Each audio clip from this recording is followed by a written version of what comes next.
And so in Rosicrucianism, there's a very strong rule that all the powers and understandings gained on the path will be put to the service of other people. And so that's like the first rule in Rosicrucianism. Otherwise, to develop the abilities, you will get that temptation of, well, I could get what I want right now because they don't understand this process, but I do.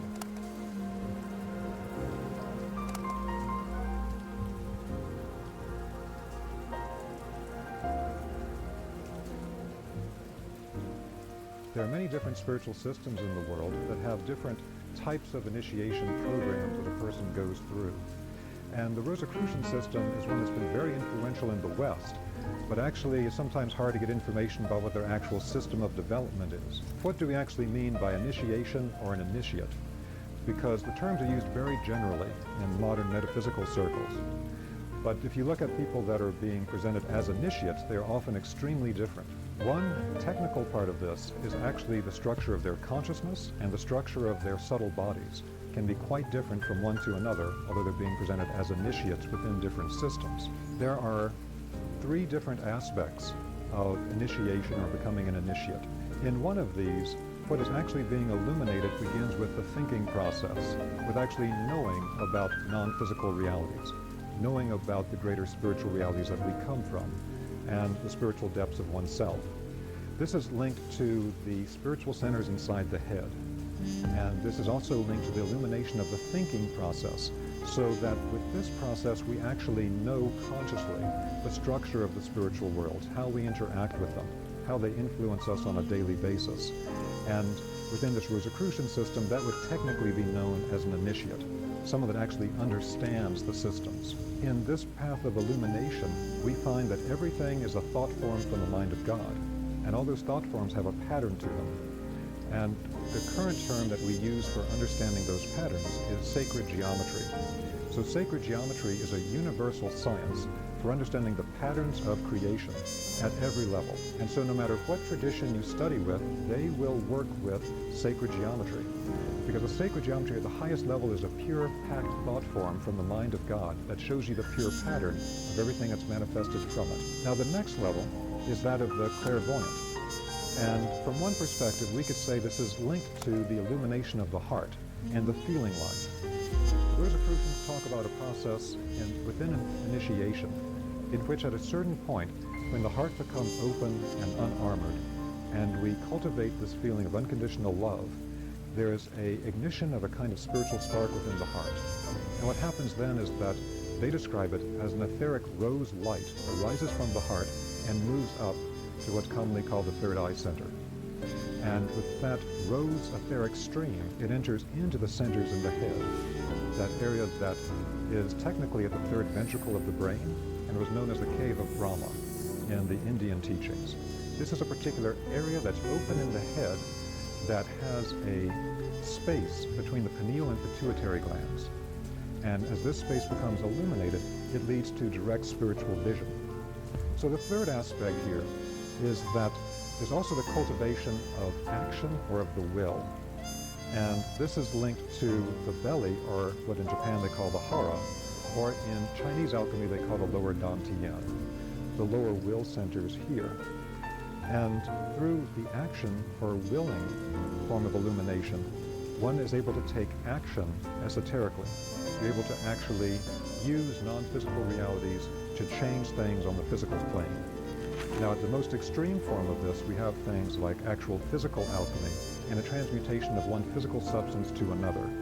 Now, this is usually attained after going through multiple steps of being able to transform something that is less dense, and that is normally etheric energy fields. So the actual vibrational transformation of energy fields, energy healing, things of that kind, is something that you find very strongly on this path. So the person that can actually transform things using spiritual forces is referred to as the adept. That gives us a bit of an overview for how this fits together. Within the Rosicrucian work, you find at a certain point that the consciousness body of the human being has three centers that can be worked on and awakened.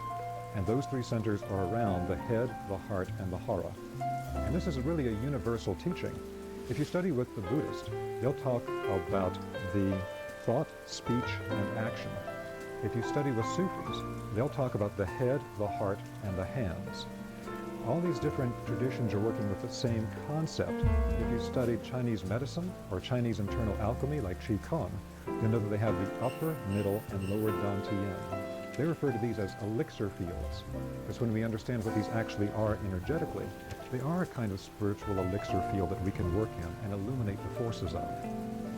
So, depending on where we focus on primarily, we can first begin to develop the capacity of understanding things in a conscious manner, the patterns behind them, become the initiate, or directly perceive spiritual realities, the clairvoyant, or directly manipulate the spiritual forces, hopefully for a good outcome, and that's the adept.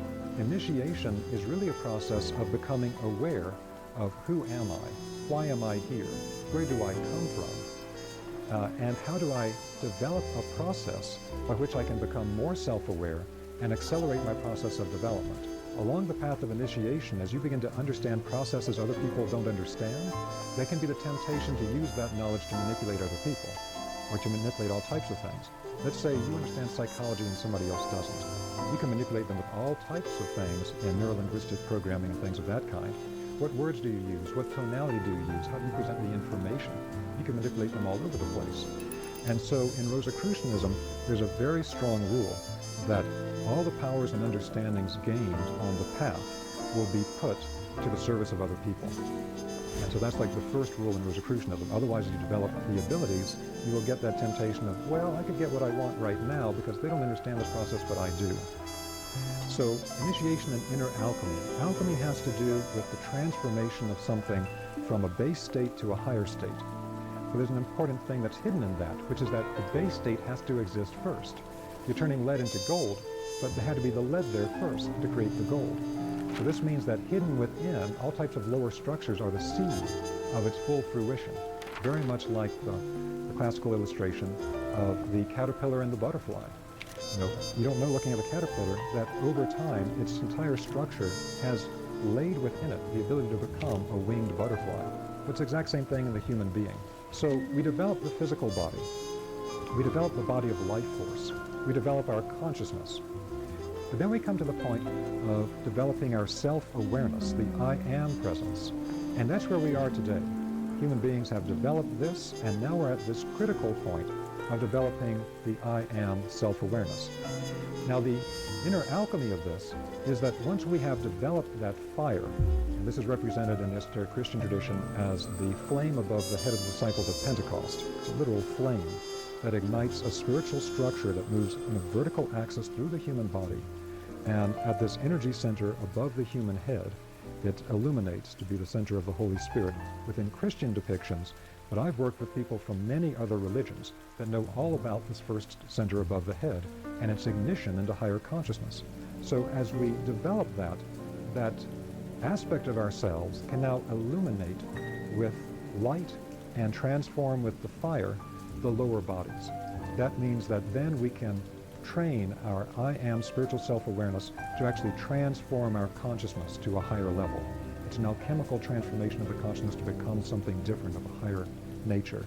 And then it can then transform our entire body of life force, the entire etheric body, chi, ki, prana, to a higher level. And then it can actually transform the physical body. So that then leads to the question of, okay, from this really big picture of how things fit together, what does one actually do as a system of initiation practices? So one of the most fundamental practices for the Rosicrucians are what they call the 6 basic exercises. Now the 6 basic exercises were talked about by Rudolf Steiner as something that if you did nothing else, do these. Because some types of occult practices that you do could actually end up being harmful to you.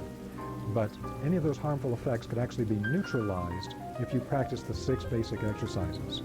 The first 3 parts of them are again working with the basic idea that we have 3 basic soul faculties. That's the same thing as saying that our astral body has 3 different aspects: the thinking, the feeling, and the willing.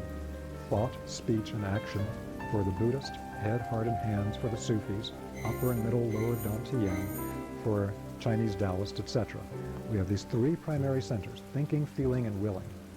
So the first thing we have to do is like what Gurdjieff talked about. We have to begin to self-observe. We have to observe ourselves through the course of the day. We have to observe, what am I thinking?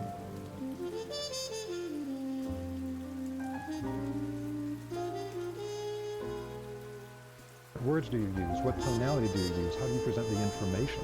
You can manipulate them all over the place.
all the powers and understandings gained on the path will be put to the service of other people.